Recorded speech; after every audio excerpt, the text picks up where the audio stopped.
I visited Utah's Capital Reef on my way between Arches and Bryce National Parks. The Grand Wash Northeast Trailhead was my first stop. The gulch was dry for my visit, but following thunderstorms it would be subject to flash flooding. The cliffs at the side of the gorge were up to 600 feet high.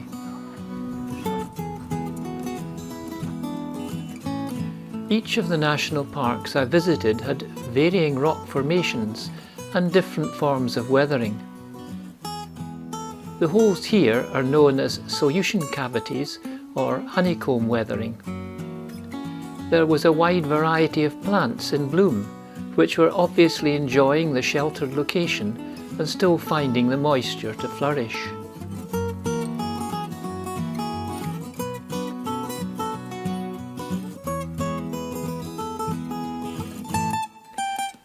The gorge was 2.5 miles long, but I only went a short way up because it then narrowed considerably and became a bit gloomy and chilly. I drove on through some spectacular scenery to reach the tranquility of the Fremont River. Although it is in a desert, it flows all the year round because it is fed from a reservoir. The Hickman Bridge trailhead also provided a good viewpoint for the Capitol Dome, which gives the park the first part of its name. The trail was a short 2-mile round trip that zigzagged up the hillside with great views opening out. Navarro Dome is made of Navarro sandstone, which has its origins in ancient sand dunes compressed over time into a solid form. Early explorers thought these rounded domes resembled the dome of the Capitol building in Washington, D.C.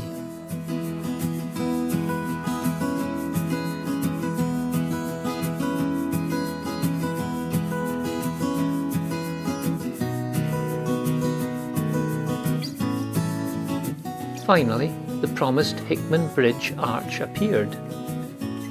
The term natural bridge is used for it because it has been formed by flowing water rather than any other type of erosion. It has an impressive span of 133 feet.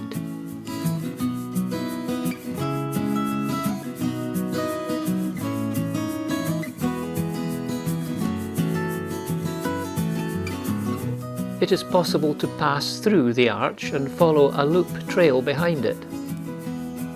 The whole area is something of a climber's mecca, but coming back down the soft and sometimes crumbling rock must be a little scary.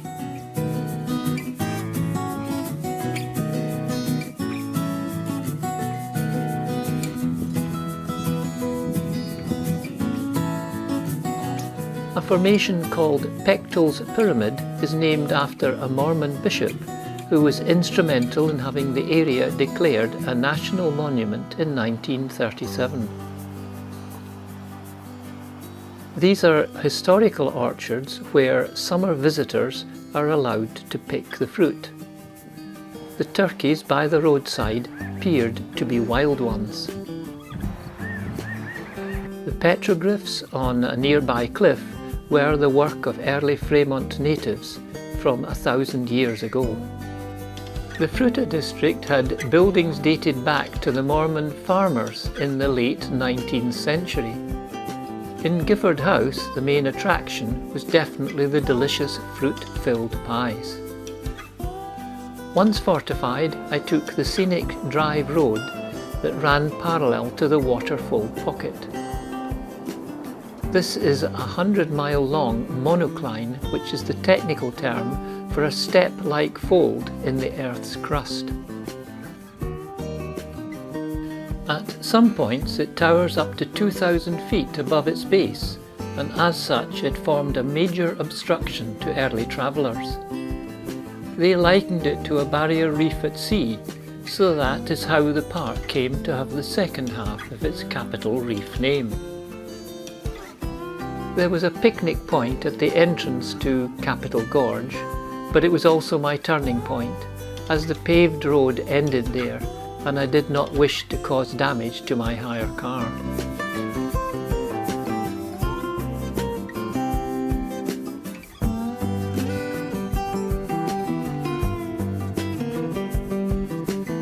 Along the reef there were 3 defined layers in the rock, with the red Wingate sandstone at the bottom, Kayenta Formation rocks in the middle, and topped off with the cream Navarro sandstone. These various rock formations date back some 200 million years. The different layers mark various times in history when the land level was lower and inland seas came and went, leaving their deposits. The Waterpocket Fold intrigues geologists and researchers who are looking into the Earth's hidden past. The west end of Grand Wash carried the same storm warning as my original eastern stop. My car keeps on appearing simply for scale and colour contrast. Along this stretch it was predominantly Wingate rock, including the Castle Formation and fluted wall.